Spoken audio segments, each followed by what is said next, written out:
welcome back to the Sword of Truth podcast, the alcohol-fueled, chapter-by-chapter reread of the Sword of Truth series with dangerously tasty craft beer on the side. I'm Nate. And I'm Jade, and today we're going to be attempting to capture Chapter 19 of Temple of the Winds. That's right. Before we get right into the chapter today, I have an announcement of a sort. Okay. It's really not that major. There's going to be a couple of changes to the way our Patreon tiers work. Don't worry. The prices are not going to change. We set it up the way that we did for a reason. We wanted, low-level entry. You know what I mean? Yeah. Just so it's available to everybody. So that's not going to change. We're just going to be changing what you get for some of the tiers so that way it works a little bit smoother for us.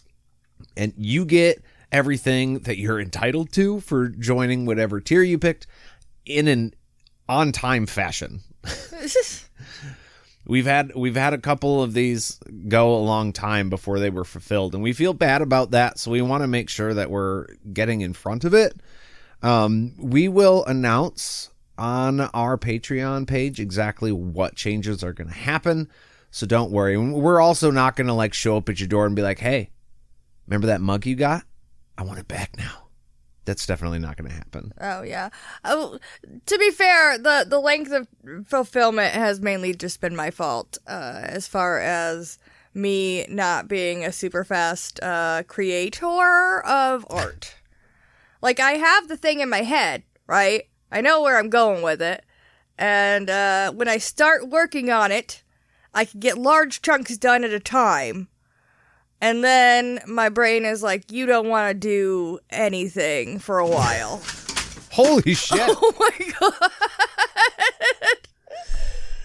You okay?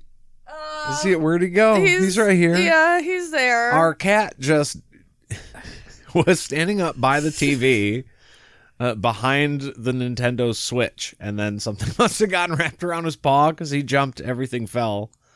But the internet is still on. Yeah. So... we're good. Don't jump back up there now. No, he's got to see what attacked him. Fuck. He's like, what the fuck just happened? Well, thank you for the good segue, Puck. Yeah. But yeah, no, like I said, nothing major. We're just going to try and smooth a few things out so it works better. And hopefully everybody is good with that. I am. Yeah. So, all right, let's get into Chapter 19 of Temple of the Winds. I'm ready for that. Are you? Good. Good. Well, that's why you're here. That's why we are all here. Mm-hmm. But we're traveling in this chapter.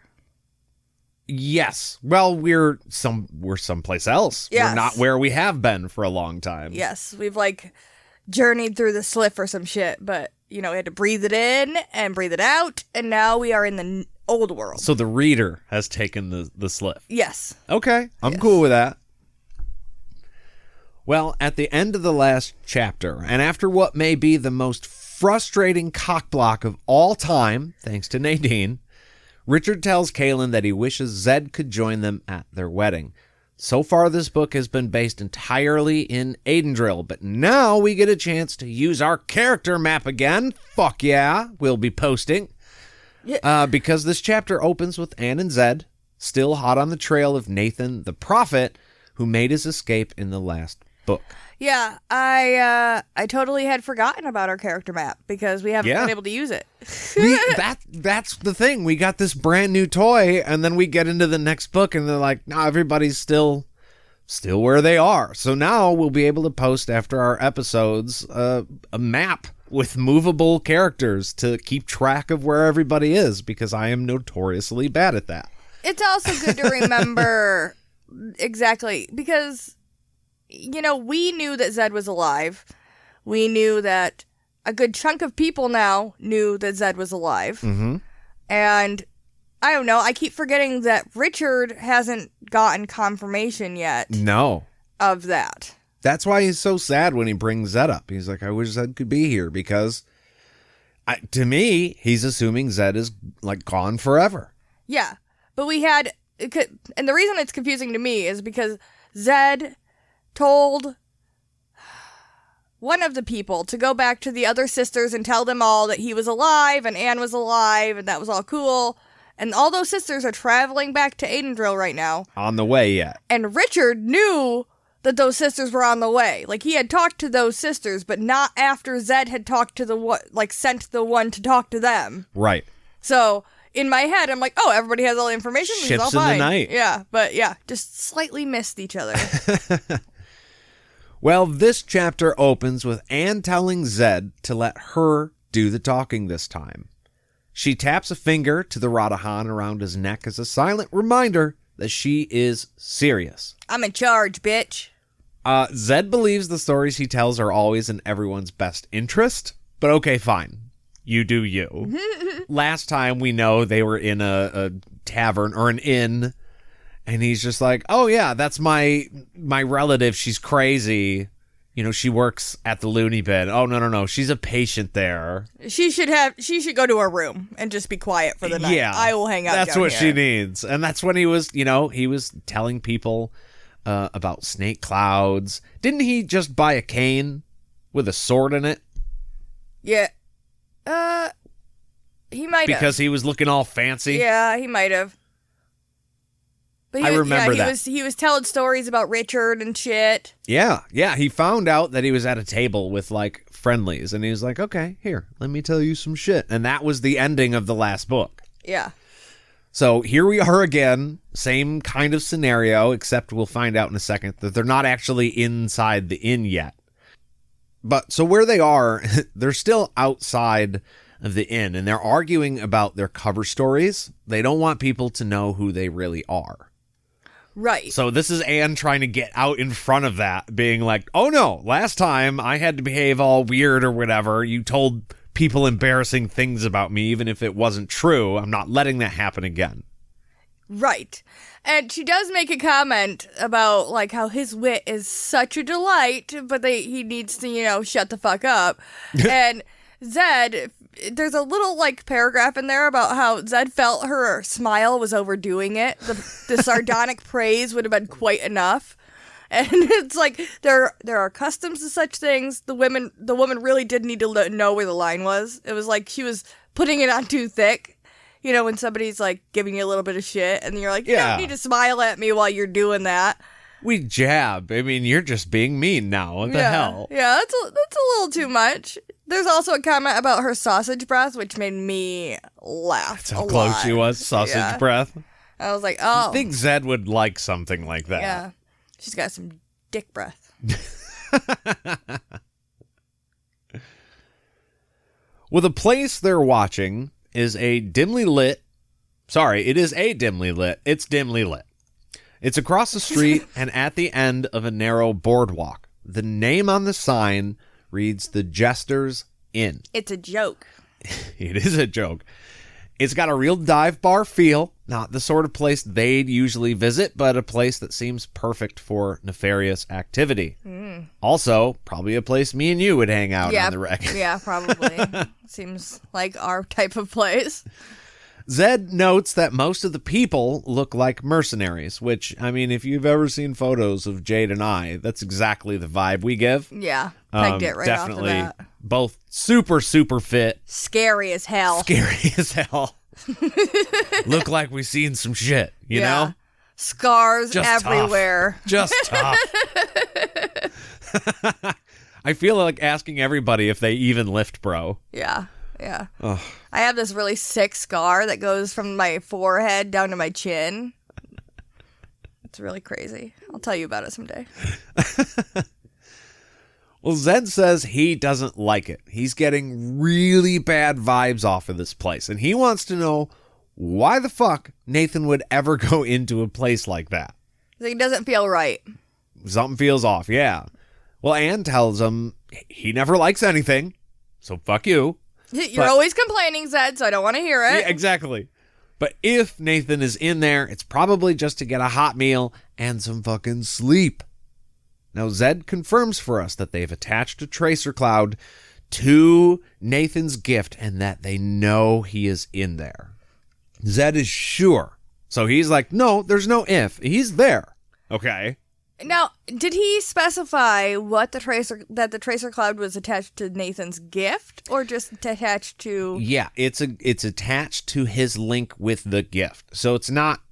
I don't know if he can sense that there's a tracer cloud on him, maybe something like that.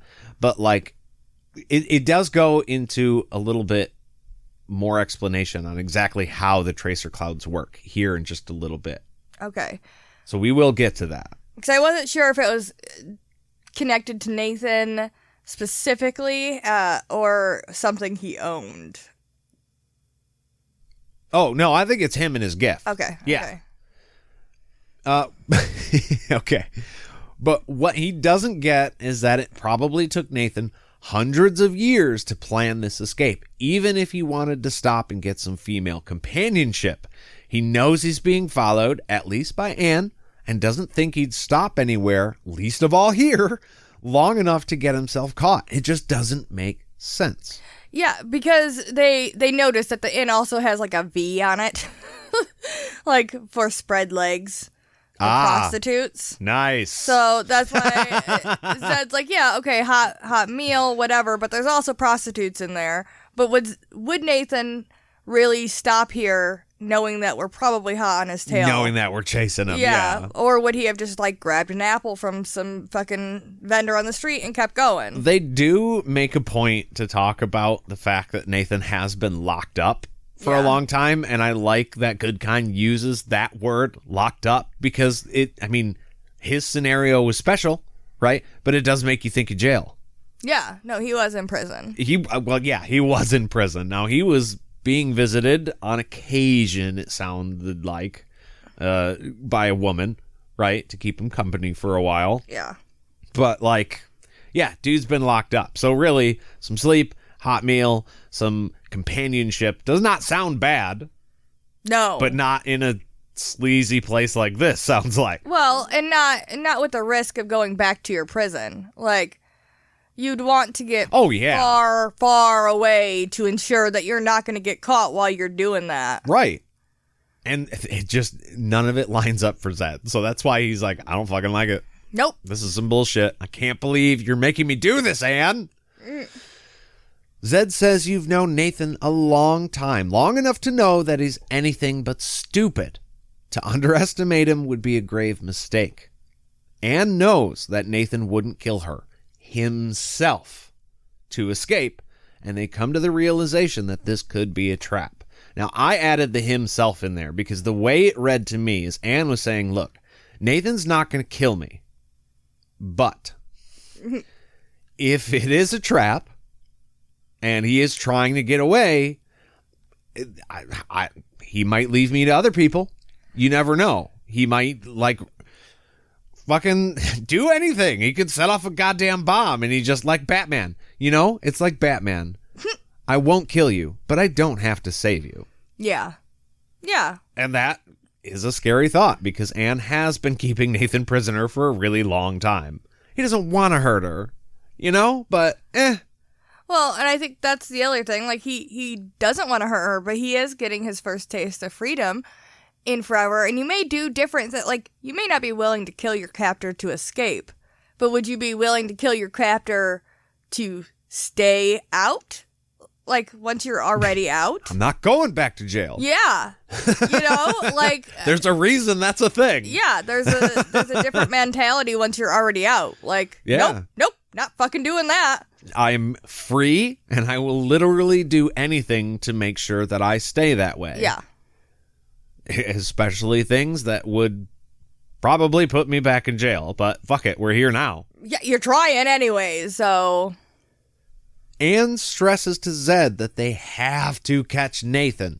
She justifies keeping Nathan locked up for so long because it's super dangerous for a prophet to roam free. It's dangerous to Nathan because people think he's the source of the prophecy, the truth that he's speaking, even though he's just repeating it. So you got people who are going to, they're going to try and hurt Nathan for saying all this crazy shit. And it's dangerous to others because normal people aren't meant to hear prophecy. Normies, right. You and I. Yeah. No, I have a problem with this whole line of thinking, but that's okay. Okay. Dish girl.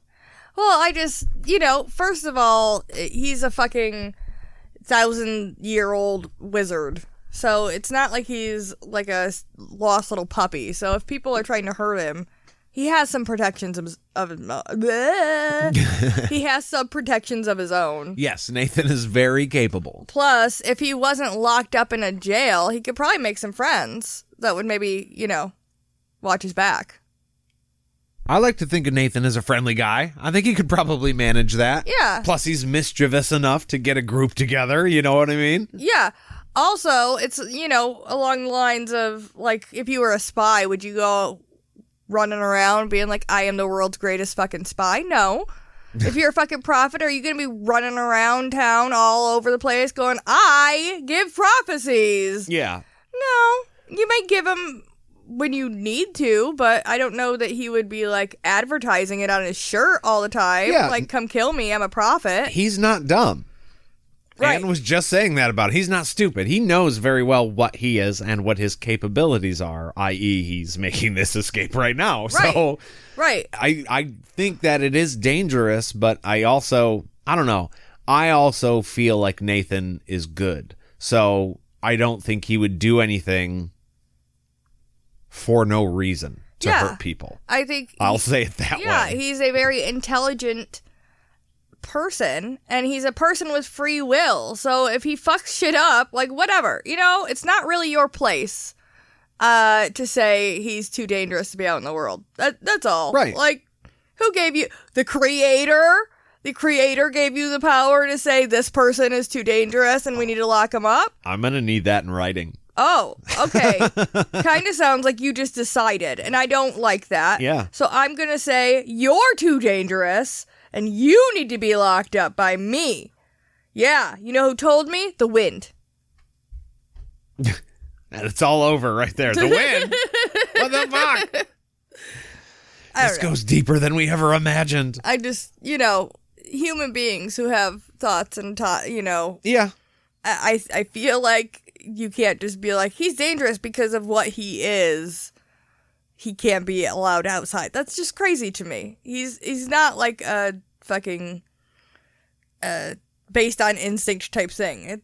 He has thoughts in his head. Yeah. He can not say things. People can't force their own agency onto other grown-ass adults who have no business being, you know what I mean? Like, you shouldn't do that. Yeah, like he can control. You can't do that. It's wrong. He has control over him. It's not like he's a wild animal or something that you're like, oh, we have to protect him because he literally doesn't have the brain capacity to stop himself from doing something bad. Yeah. Nathan does. And we do actually get into this a little bit between Ann and Zedd. Betwixt. I love that word. Oh, okay. Well, where did we leave off? Okay, right here. The reason Nathan is dangerous. He gave a prophecy to a woman they sent him for comfort once, right? She ran away screaming, whatever it was that Nathan said to her, and caused a civil war. Thousands of people died. To Anne, Nathan is the most unbalanced and dangerous person on this earth. Why, thank you, Anne. I appreciate that. Now, we heard this story in the last book. Yes. From Nathan's perspective to whoever. I don't even remember who the fuck he was talking to. Verna, maybe? But he prevented like a sadistic, terrible ruler from coming to fruition right.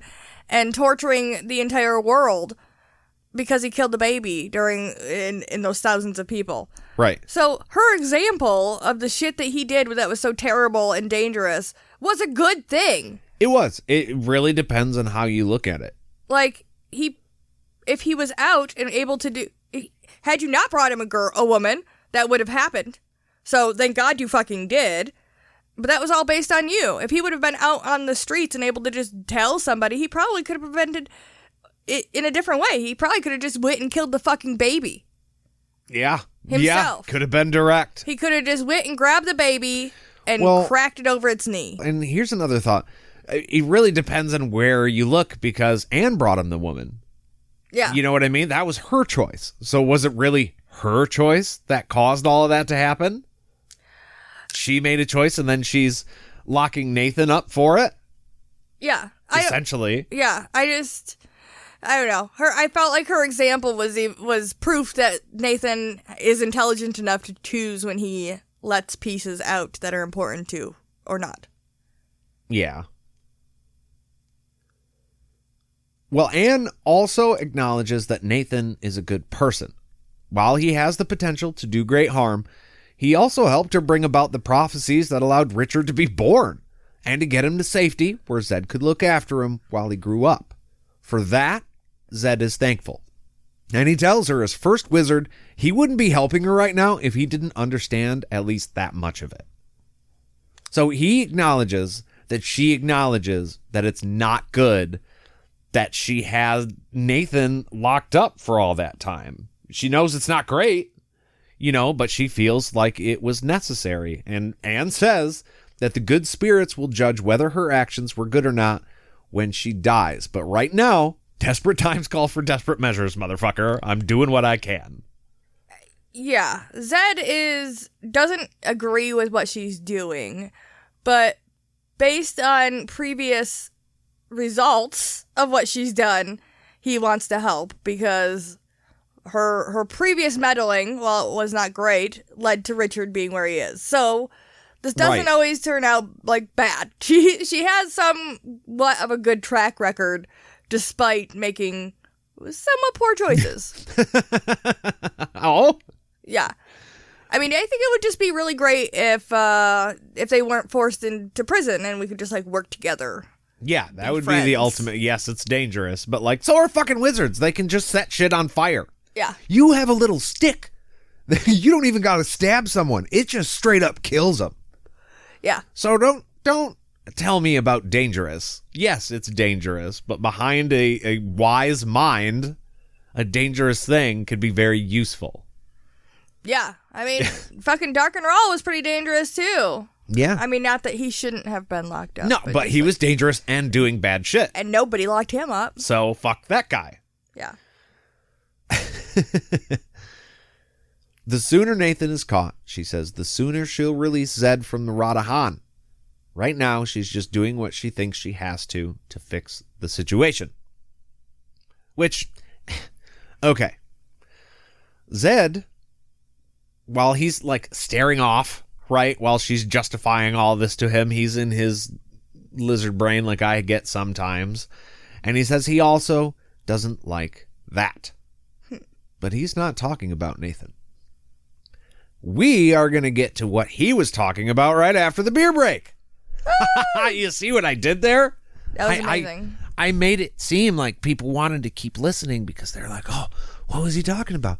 And then I switched gears so that they would listen to this. I'm sure they loved it. It was super pro. Well, today we have a beer that I've never tried before. Jade's never tried before. From Austin Brothers Beer Company. These guys are from Alpena, Michigan. Fuck yeah, Michigan beer. Michigan! This is a sour ale with blackberry, passion fruit, raspberry, pineapple, and blueberry. And it clocks in at 6%. Yeah, not too bad. Not too heavy, not too light. No, not at all. And I think the thing with this beer is that they made it's like a kettle sour, I think they said. Yeah. Kettle brewed sour ale. So it almost seems to me like they just made a regular ale the way they would in their own special way. I'm not entirely sure what that means. I do know it means growing mold on top of the beer and then scraping it off. But outside of that, it feels like they went through that process and then just dumped a bunch of that fruit in the beer and then filtered it out when they poured it. Because it's not fruit flavored. It's not this is as close to raspberry as we can get, or the blueberry, because you can taste the blueberry in it.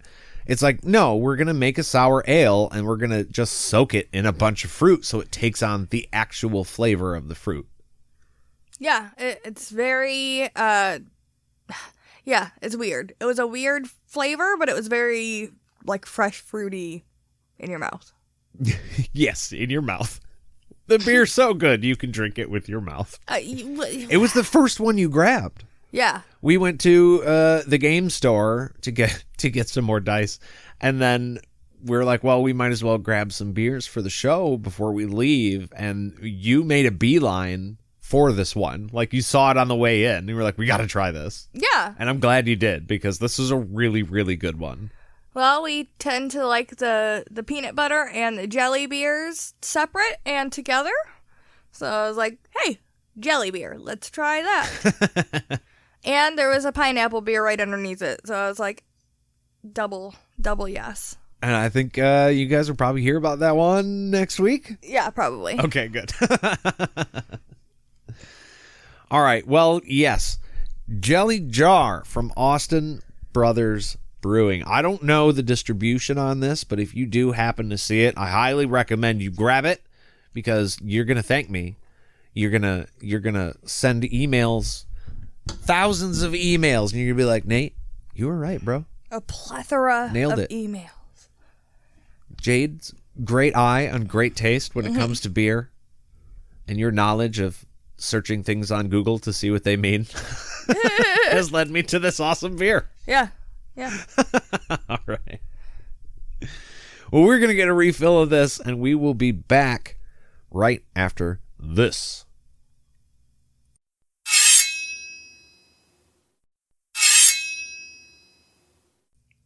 And we are back. So, when we left, Zedd said that he did not like something else, and he was talking and pointing and looking all scared. He was talking about the red moon. Because they can see it too. I see the red moon rising. I think there's trouble on the way. Yeah. That's all I'm going to do. I thought it was amazing. Thank you. Yes. I waited so long to interrupt you. I was like, she's not going to say anything. I'm going to have to keep talking.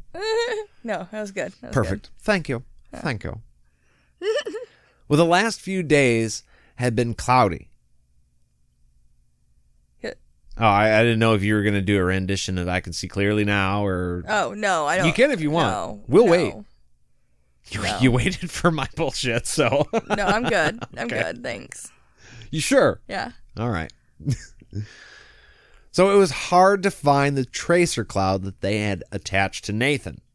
A little aside here, and this is in the chapter. See, the cloud gets them in the general area of their target. Then they have to use the actual link of magic to pinpoint Nathan's location. So the cloud gets them close.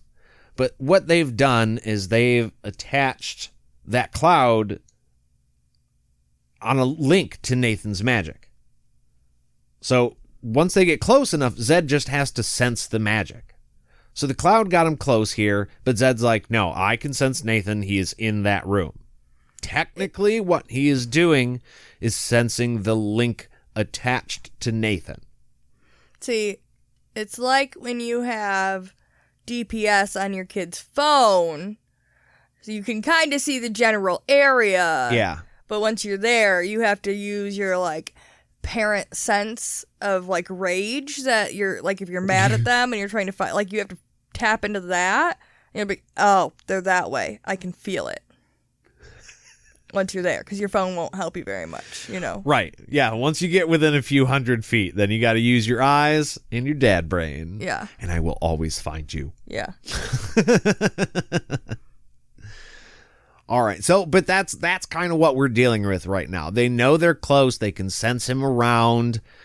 They, enough to know that he's probably in this Jester's Inn, but they haven't made actual, like, visual confirmation yet. Yeah. And they don't, yeah. They have to get closer to him to know for sure that where he is. Yeah, and so once they make their fucking move and Zedd uses his power, it's going to break that link. And they won't be able to track him again until they make actual physical contact with him. So, like, they literally have one shot. Nathan's going to see them. They're going to be like, oh, fuck. And he's going to use whatever magic he can to, like, grab him, I'm assuming. But then at that point, the link is off. So if Nathan gets away from that point, then they are fucked. Yeah, it's like, it's, to use the GPS thing again, it's like you've reached your destination, but you don't really want to turn off the GPS until you actually pull into the driveway, because it could be any one of the driveways, you don't know which one, and just in case, if you turn off the GPS, then you're going to be lost because you don't have service now. That's a really good analogy for that. Holy fuck. Yeah, no, that's perfect. That does it. So, obviously, they were relieved when the clouds had dissipated. But they were shocked to see that the moon had, risen red once it did. Furthermore, he's worried about how long the moon has been that way, right? He knows a little something about this red moon, which we'll find out here in just a second. But he's like, I don't know how long it's been that way. Apparently, that's very important. Yeah. Well, he knows it's not just like a weird reflection happening to the moon, or, it's like, there's not like a lot of red in the air for some reason. It just looks a little bit red because it didn't just happen like during sunrise or like moonrise or whatever. He has for sure known that this is a red fucking moon. It's not just like a haze over the moon or some shit. It's a little thing to help people who sailed long ago determine whether or not it was a good idea to go out tomorrow. But it's like red sun. Oh yeah, red sunset at night, sailor's delight. Red sun in the morning, sailor take warning. Oh. Yeah. Why? Because of the weather patterns, I guess. If you have a red sunset, that means and I could be way fucking off too, but I believe that means if you have a red sunset, the sun is not being blocked by clouds over the horizon. So that next morning, it's going to be like smooth sailing. There's going to be no weather. Oh. But if it's red in the morning, I don't know. I don't know. Well, I just that just makes me think of our flag means death, and when Blackbeard is all like being confident that he knows the fucking weather, and then they're like, oh, but it's not that day. That was like yesterday or some shit, and so he's like, oh shit. Yeah. And they have to do a fuckery, and it's funny. Now that's fuckery. I love that. Well, Anne asks Zedd if he knows what the red moon means. She remembers an ancient text from the war that said it caused great alarm, but she doesn't really know why. Zedd explains that in all of his time at the keep, he only ever saw the red moon referenced once. But he was working on other more important shit at the time, so he really doesn't know that much about it. What he does know, it's almost comical, because it's like everything they need. Like, the two lines that he remembers out of this book is everything pertinent to the situation right now. At least it gets them as far as they could possibly go. Yeah, he doesn't know the whole prophecy or anything like that, no. But he knows that there's trouble about. He knows enough to know that it's not fucking good. Yeah. He also did mention, we talked about how many texts are going to be over the keep and how there's a lot of knowledge at, like, Richard's fingertips, basically. Right. But he did clarify that there was a lot of people that were working those books back in the day, and it was a lot easier to get information back then. Because each person had a section of the library that was theirs, and they had to know it front to back, and so that if somebody needed information on something, they could stand up and say, oh, I have a book about trees over here, and, they can then they could answer down questions or find the book for you. Exactly. And, now he said during his time, he wasn't even able to read the titles of all the books, let alone have that knowledge accessible to him. Huh. So it's just, I don't know. It's a good reason why he himself wasn't poring over all the books in this place, because he was working on specific stuff and he could get that info if he needed it because it was there. Yeah, but it's just also very frustrating to know that there's a giant-ass library there that has all the information possibly that we could need for the entire series. And we just don't have the time to have people pour over those books. Yeah, right, and Richard is there with all that information. He has been going into the keep, but, like, he doesn't know. They're working on Not translating. like Zedd knows. Yeah, and they're working on translating one book of thousands and thousands and thousands. So it's going to be rough going. Well, Zedd says that in the event of a breach between worlds, the moon would be red for 3 nights. That's why he was concerned about the clouds. He doesn't know how many nights it's been, which means he doesn't have all the information that they would like right now. But, like, it's very possible we could be on day 2 or 3, and we still don't know what that means exactly. Yeah. Or it's just going to do it for one night and none of this matters at all.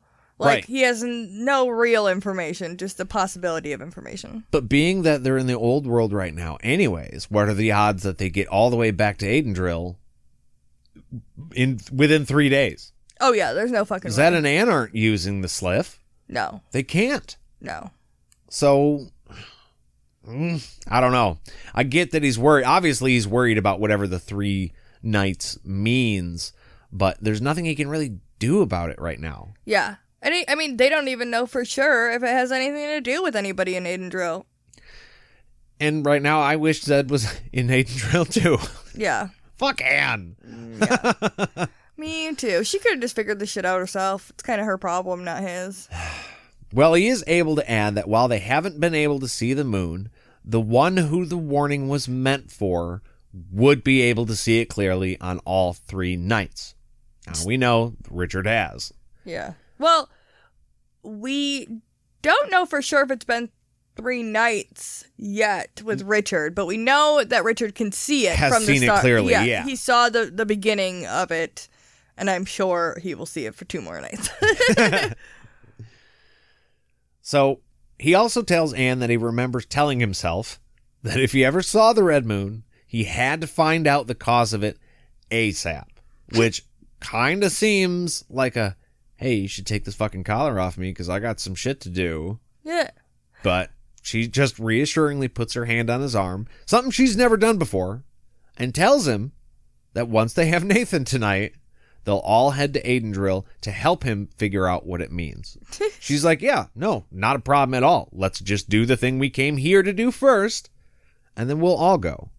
I just thought it was funny that he was like, I didn't do any more research on it, but I remember that it was a bad thing, and so if I saw it, I had to do something. Oh, would you look at the time? Yeah. The moon is reflecting red in my watch face. That means I have to leave right now. Yes. You can take this off right now, please. That would be super. And could I get some food to go? Whole chicken. Whole chicken. But Zedd kind of figures, you know what? Deal. I'll help you. You'll help me. Bargain struck. Zedd will help Anne recapture Nathan. Anne and Nathan will then help Zedd figure out the meaning of the red moon. And Anne says, hey, it'll be nice working with you for a change. He's like, I'm fucking working with you now. Take the collar off, called it. She says she will, just as soon as they have Nathan. Yeah, it's also kind of silly because I was like, I thought that was a bargain already. You were taking my collar. We had already established that, right, Anne? You were taking this off either way. Right. Like, right. Cool that you're coming with me now afterwards, but this isn't a new bargain that we just struck that, No like, shit. You're going to do something for me, so, you know, quid pro quo. No, fuck you. This is coming off because I'm here already. Dick. Well, Zedd says that Nathan must mean more to Anne than she's admitted. After being assigned... Oh. I can't talk. Speaking in tongues. It's getting emotional. After being silent for a moment, Anne says she does. That while he can be trouble on 2 legs, he's got a noble heart. She turns away and seems to wipe something out of her eye. Oh, she's crying. Yeah, she really does feel deeply for Nathan. And she adds that she cares about him very, very much. So, I mean, yes, he's been prisoner, but this is not just a guard and prisoner scenario. Like, they have a bond. I think that, I mean, for anybody, there's a common, what is it, Stockholm syndrome? Like, you become friends with your captors. That's a thing that happens in short-term situations, let alone thousands of years. So yeah, they've obviously become friends, but it's I think there's also an interesting dynamic between the way that Ann looks at Nathan and the way that Nathan looks at Ann. Like, he also thinks of her as a friend, but he has he has the issues because she is his captor. Like, he has the things that hold him back in that friendship. She doesn't have those with him. She's just like, he's my friend, he's a good friend. Yes, I have him captive. That's just like a side little note, though. We're actually really great friends, and I do care about him a lot. Whereas Nathan is like, yeah, she's a pretty good person. Yeah, we're friends. I don't want her to die. But also, she's keeping me locked up, so fuck her. Yeah, exactly. Like, so the way that she's crying and she's like, I do care for him, like, I'm sure Nathan would maybe have similar feelings, but he would probably also be like, but also kind of fuck that bitch, right? Right. Well, Zedd looks back over to the Jester's Inn. He still doesn't fucking like it. Something is very wrong here. Anne asks him what the plan is. Yeah, that beer's helping you, huh? Wow. Excuse me. Here we go. Anne asks him what the plan is, and he's like, I thought you said you were going to do all the talking. What the fuck? Yeah. At some point, she changed her mind, apparently. But he goes, fine. And Zedd, to his credit, even though he's like, all right, you do the talking, he still had a fucking plan. He's like, I'll go in alone and ask for a room. Now, if he sees Nathan, he'll surprise him and put him down. If Nathan comes out before Zedd does, or something goes wrong, Anne will have to get him alone. Ooh. Yeah, that raises the fucking stakes. Now you're talking about, oh, you're actually friends. You just have to hold him prisoner. Well, you might have to fucking take him out, too. So are you prepared for that? Well, and also the fact that he's a wizard now that doesn't have a Radahan around his neck and could literally just go, wind, poof. Right. And you run away, and then you're across the parking lot, and he can just walk away. And that's the thing. She is a sorceress. She's not a fucking wizard. No. They're not entirely sure that she can take Nathan alone. And since they don't want to leave anything to chance, Zedd decides that he's going to leave a web at the door that will hobble Nathan once he comes out, that, giving Anne a fighting chance. Yeah, slow him down a little bit. When Anne asks him what kind of spell he's going to use, he studies her eyes for a moment and then says, Bags, I can't believe I'm actually doing this. He asks for the collar and he lets his magic flow into it. Still has not answered. No. She's got to ask him again. Dude, what the fuck are you doing? Mm-hmm. And he tells her that he is going to use a light web. It's essentially a bomb. Yeah, we've seen these before. Yeah. So once Nathan steps through the door, right, it's like it is keyed to his gift specifically. So anybody else will be able to walk through this door. But once Nathan does it, Anne will have 20 beats of Nathan's heart to get the collar around his neck, or it'll go off, possibly hurting innocent people at that point that are too close to him. So they cannot fuck this up. Well, and blowing the two of them up also. Oh, yeah. Yeah, if they're right in there close with him, everybody dies. But to be fair, that is a pretty good bargaining chip, being like, yo, I have 20 beats of your heart. Put this fucking thing around your neck or we're all dying. Talk about a fucking choice. Yeah. Either you save everybody or we all die. It's up to you, but you now have 15 seconds. And he's like, how the fuck did you... 8 seconds, motherfucker. Speed it up. Cannot talk about this. You have no time. I barely had enough time to say this. Put it on your goddamn neck. Well, if she can't get the collar on him in that time, then it's best she just gets away, right? Just fucking run. Then at least it won't be you. Because there's a very real chance that Nathan would rather die than have that collar around his neck again. Yeah, that's what we were talking about before. Yep. Which is why her comment about how he wouldn't kill her is kind of crazy, because he might though. Yeah, he might be willing to kill himself, and if he's willing to kill himself at this point, why wouldn't he be willing to kill you at this point? 'Cause right. He's not going to be here to suffer the consequences of you being dead. Exactly. You can take care of it in one fell swoop. Everybody dies. Yeah. Problems solved. For him. Yes. Kind of creates some for the rest of us, but yes. including a big ass mess, I'm assuming, that has to be cleaned up. Yes. Just saying that, yeah, you don't want to, underestimate your opponent. Especially him. Yeah. Especially a fucking prophet. Yeah. He could fuck some shit up. Maybe he had a vision that you were going to do this shit, and so he's ready. What are the odds of a prophet who can literally peer into the future being ready for a surprise attack like this? I just don't see it happen, frankly. I think it probably would be a little bit more helpful, though, if our prophets did see a little bit more closer vision, because he does it. Yeah, that's true. It doesnn work that way. Short-term prophecy. Help me in the right now. Yeah. Am I gonna get to go to lunch this weekend with my friends, or what's gonna happen? Do I have to work all weekend? Can I just have you peer that far? just that far. That's all I need.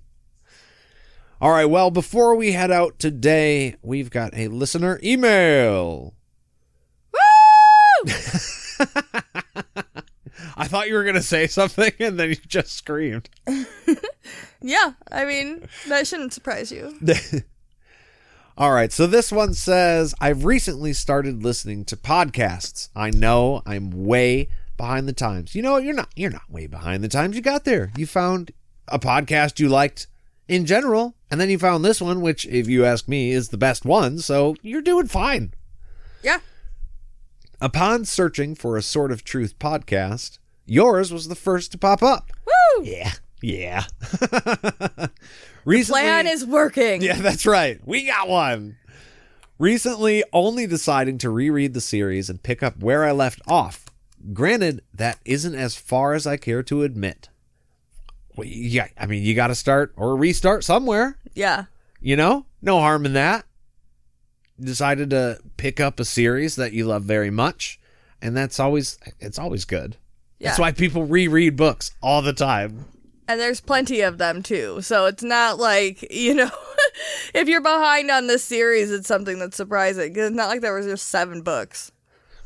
There's a long way to go, which is also why we chose to do the podcast the way we do it. We've read the books. We know major plot points and stuff like that, but we go through them without the knowledge of the chapters to come. Because there's so we can be much. at, where Terry wanted you at when you read the books. And if somebody popped in for an episode, they're not going to hear any nasty spoilers that would upset them. Yeah. So, good. It's also helpful for my memory, so. Right. He says, love you guys. Keep doing. I'm going to be following along with a print version and might be able to answer the printed questions you might have.